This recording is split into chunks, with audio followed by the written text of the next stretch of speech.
আরো এক স্যালাইন সংস্থাকে ব্ল্যাকলিস্ট। বিরতির আগেই আপনাদের বলছিলাম বারুইপুরের ওষুধ সংস্থার কারখানায় তল্লাশি অভিযান কেন্দ্র রাজ্য ড্রাগ কন্ট্রোল আধিকারিকদের। স্যালাইন সহ ওষুধ ব্ল্যাকলিস্টের নির্দেশ। নতুন ওষুধ স্যালাইন তৈরিতেও নিষেধাজ্ঞা। আরো একবার আপনাদের জানিয়ে রাখি, আরো এক স্যালাইন সংস্থাকে ব্ল্যাকলিস্ট। কেন ব্ল্যাকলিস্ট করা হলো? অমিত প্রতিনিধি রয়েছেন আমাদের সঙ্গে। অমিত,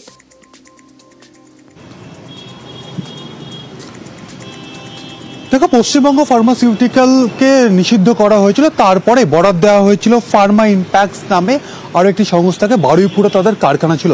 সেখানে 21 এবং 23শে জানুয়ারি রাজ্য এবং কেন্দ্র এবং রাজ্যের ড্রাগ কন্ট্রোল বোর্ড রয়েছে, যৌথভাবে কিন্তু অভিযান সেখানে চালানো হয় এবং সেখানকার স্যালাইন এবং সেখানে তৈরি হওয়া বিভিন্ন ওষুধের স্যাম্পেল তারা সংগ্রহ করে। নমুনা সংগ্রহ করার পরে সেগুলোকে পরীক্ষা করা হয়। সেক্ষেত্রে দেখা যায় যে গুণগত মান অনেকটাই কম বা গুণগত মান খারাপ, এমনটাই কিন্তু অভিযোগ উঠছে কোম্পানির বিরুদ্ধে। এরপরই গতকালই সিদ্ধান্ত নেওয়া হয়েছে রাজ্য ড্রাগ কন্ট্রোল বোর্ডের তরফে যে এই কোম্পানি অর্থাৎ ফার্মা ইম্প্যাক্টস বলে যে সংস্থাকে বরাদ দেওয়া হয়েছিল নতুন করে, তাদেরও তৈরি হওয়া ওষুধকে কালো তালিকাভুক্ত করা হলো বা ব্ল্যাকলিস্ট করা হলো এবং কোম্পানিতে নতুন করে যাতে কোনো প্রোডাকশন না হয় সেই মর্মে কিন্তু বিজ্ঞপ্তি জারি করা হয়েছে। রাজ্য ড্রাগ কন্ট্রোল বোর্ডের তরফ থেকে নির্দেশ জারি করা হয়েছে। বেশ,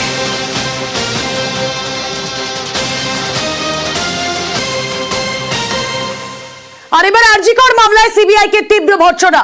আরজিকর দুর্নীতি মামলায় ক্ষুব্ধ আলিপুর আদালত। সোমবারই সন্দীপ ঘোষের বিচারে ছাড়পত্র রাজ্যের। দুদিন পর আদালতকে জানানোর ক্ষুব্ধ বিচারক। কি হলো আজ কোর্টে জানবো, আমাদের প্রতিনিধি অমিত রয়েছেন সঙ্গে।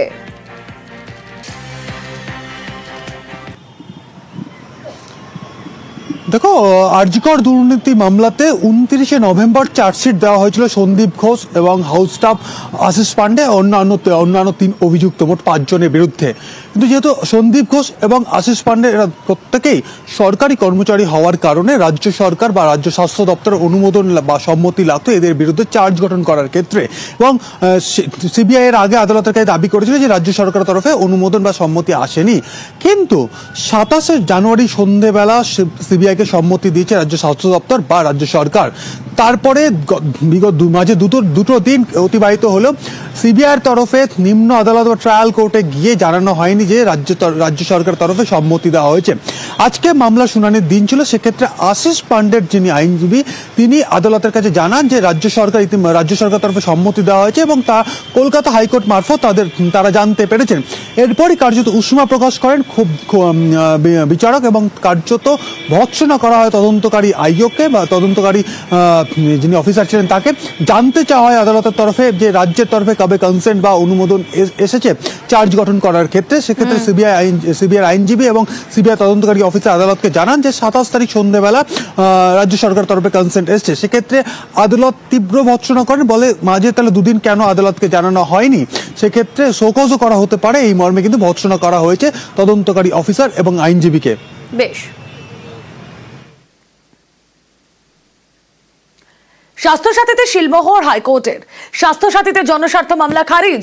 জনহিতে রাজ্যের এই প্রকল্প। মন্তব্য আদালতে সরকারের নির্দিষ্ট নীতিতেই এই প্রকল্প, এমনটাই মন্তব্য আদালতে। কথা বলবো, অর্ণব প্রতিনিধি রয়েছেন আমাদের সঙ্গে। অর্ণব, দেখো, জনস্বার্থ মামলা করে রাজ্যের স্বাস্থ্যসাথী প্রকল্প সেটাকে বাতিল করার আবেদন হয়েছিল। প্রধান বিচারপতি জনস্বার্থ মামলাটি খারিজ তো করিয়ে দিয়েছেন, কিন্তু তার সঙ্গে একগুচ্ছ পর্যবেক্ষণ রেখেছেন যেটা অত্যন্ত তাৎপর্যপূর্ণ।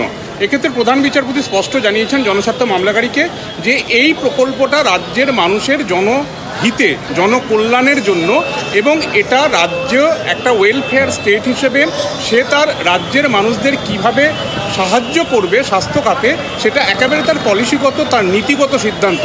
অর্থাৎ সেখানে বিধানসভায় গৃহীত সিদ্ধান্তের প্রেক্ষিতে হয়েছে, এখানে আদালত হস্তক্ষেপ করতে পারে না। একই সঙ্গে তিনি উদাহরণ টানেন, যদি এই প্রকল্পটা আদালত যুক্তির কাছে ধরে নেওয়া হলো যে অভিযোগগুলো সত্য এবং এটাকে বাতিল করে দেওয়া হলো, কিন্তু এই বাতিল করে দেওয়ার অর্থ কি এটা যে আগামী দিনে স্বাস্থ্য খাতে এইরকম কোনো প্রকল্প আর রাজ্য কোনোদিন নিয়ে আসতে পারবে না? তা তো নয়। কাজেই এই রাজ্যের যে প্রকল্প এটাকে আদালত কোনো হস্তক্ষেপ করছে না, এটা রাজ্য করতেই পারে। একই সঙ্গে পরামর্শ দেওয়া হয়েছে যদি মনে করেন এই জনস্বার্থ মামলাকারী ডাক্তার কুণাল সাহা তিনি এমএলএ এমপিদের কাছে যেতে পারেন, তাদেরকে অনুরোধ করতে পারেন যাতে এই স্কিমটা সঠিকভাবে চলে এবং এর ভুল ভ্রান্তি যেগুলো আছে সেগুলোকে তুলে ধরা যায়। সব মিলিয়ে এই মামলা খারিজ হলো, অর্থাৎ কলকাতা হাইকোর্ট আরও একবার সার্টিফাই করলো রাজ্যের জনহিতে রাজ্যের স্বাস্থ্য।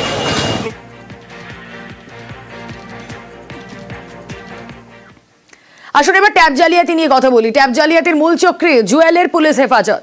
মুফতাজুল, তার 10 দিনের পুলিশি হেফাজতের নির্দেশ ইসলামপুর মহকুমা আদালতে। নেপাল সীমান্তে লুকিয়েছিল এই জুয়েল।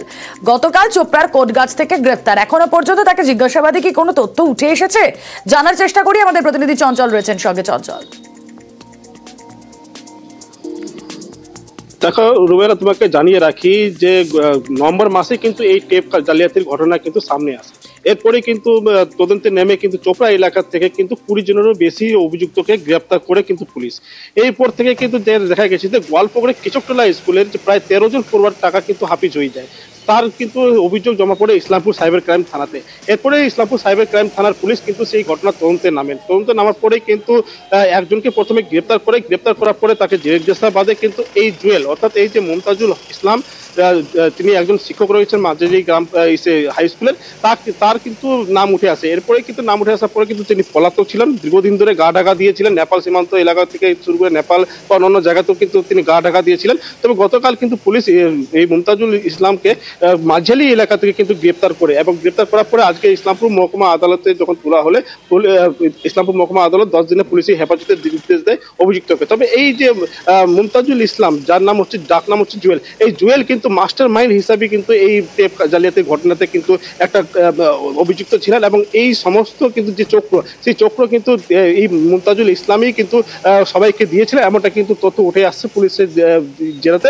তবে এই মুমতাজুল ইসলাম একজন শিক্ষক ছিল। এই শিক্ষক থাকাতে কিন্তু এই যে পোর্টালে যে ছিল, তাতে কিন্তু সমস্ত রকম যে তথ্য, তার কিন্তু তথ্য কিন্তু সব দিকে ছড়িয়ে দিয়েছিল, এমনটাও কিন্তু তথ্য উঠে আসছে পুলিশের নজরে। তবে এই সমস্ত ঘটনা নিয়ে কিন্তু আজকে যখন পুলিশি হেফাজতে নিয়েছে অভিযুক্তকে, এরপরে জেরাতে আরো অনেক কিছু তথ্য বেরোতে পারে বলে পুলিশ মনে করছেন। বেশ, মোহাম্মদ মুমতাজুল ইসলাম ওরফে জুয়েলকে পাওয়ার করা হয়েছে। 14 days পিসি প্যাড চেয়েছিল, লার্নেট কোর্ট বোর্ড পার্টি সাবমিশন শুনে সেটা 10 days পিসি প্যাড অ্যালাউ করেছে। অ্যাকিউজ শাহিন আক্তার এবং এই জুয়েল মাস্টার ওরফে জুয়েল, যাকে আজকে ফরওয়ার্ড করা হয়েছে, এরা দুইজন হলো এই কেসের মাস্টার মাইন্ড। এই কেসে ধারা হয়েছে 316(2), 318(4), 61(2), তার সঙ্গে অ্যাডিং সেকশন হয়েছে এই কেসে পরবর্তীতে 338। কি কারণে তাকে অ্যারেস্ট করা হলো, কেন অ্যারেস্ট করা হলো, সেটা আমাদের জানা নেই। এই ব্যাপারটা তো সত্যি অস্বস্তিকর ব্যাপার। এটা তো ভাবার অবকাশ নেই, আর এটা ভাবনা আমাদের মাথায় আসবে না। শুনুন, এটা তো সত্যি দুঃখের কথা, তাই না? আর এটা খুব আঘাত লাগে। আইনের পথে চলবে। পাওনা টাকা আদায় অপহরণের নাটক। পুলিশের জালে অপহরণের 3 মাস্টারমাইন্ড। অফিসের কাজে গিয়ে পুরীতে অপহৃত বীমা কর্মী। স্ত্রীর কাছে মুক্তিপণ দাবি অপহরণকারীদের। হাবড়া থেকে বীমা কর্মীকে উদ্ধার পুলিশের। কথা বলবো, আমাদের প্রতিনিধি জিয়াউল রয়েছেন সঙ্গে। জিয়াউল, কিভাবে এই অপহরণের গোটা গল্পটা ফেঁদেছিলেন তিনি? কৌশিক লাহেরি, অর্থাৎ তিনি জমি কেনাবেচা করেন এবং জমি ব্যবসার সঙ্গে যুক্ত, এবং হাবড়ার 2 ব্যবসায়ীর কাছ থেকে প্রায় 16 লক্ষ টাকা নেওয়া হয়েছিল তাদেরকে জমি দেওয়ার নাম করে।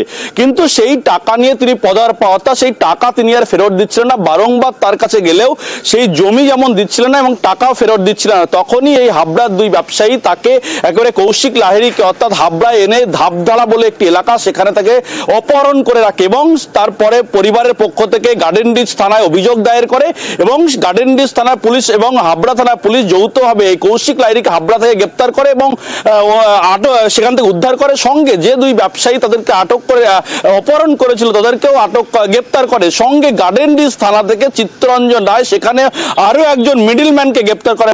মূলত এই ব্যবসায়ীকে অপহরণের দায়ে এখনো পর্যন্ত 3 জনকে গ্রেপ্তার করে গার্ডেন রিচ এবং হাবড়া থানার পুলিশ। ফলে 16 লক্ষ টাকা সেটাও কিন্তু উদ্ধার করে। কিন্তু কেন তিনি দীর্ঘদিন ধরে টাকা আটকে রাখছিলেন সেটা এক একদিকে যেমন তদন্ত সাপেক্ষ, এবং এই যে পুরো ব্যাপারটি, অর্থাৎ এই যে অপহরণের একটা পরিকল্পনা, সেটাও কিন্তু চিত্তরঞ্জন রায় করেছিল, এমনটা পুলিশ সূত্রে জানা গেছে। ইতিমধ্যেই এই ব্যবসায়ীকে অপহরণের দায়ে 3 জনকে গ্রেপ্তার করেছে পুলিশ।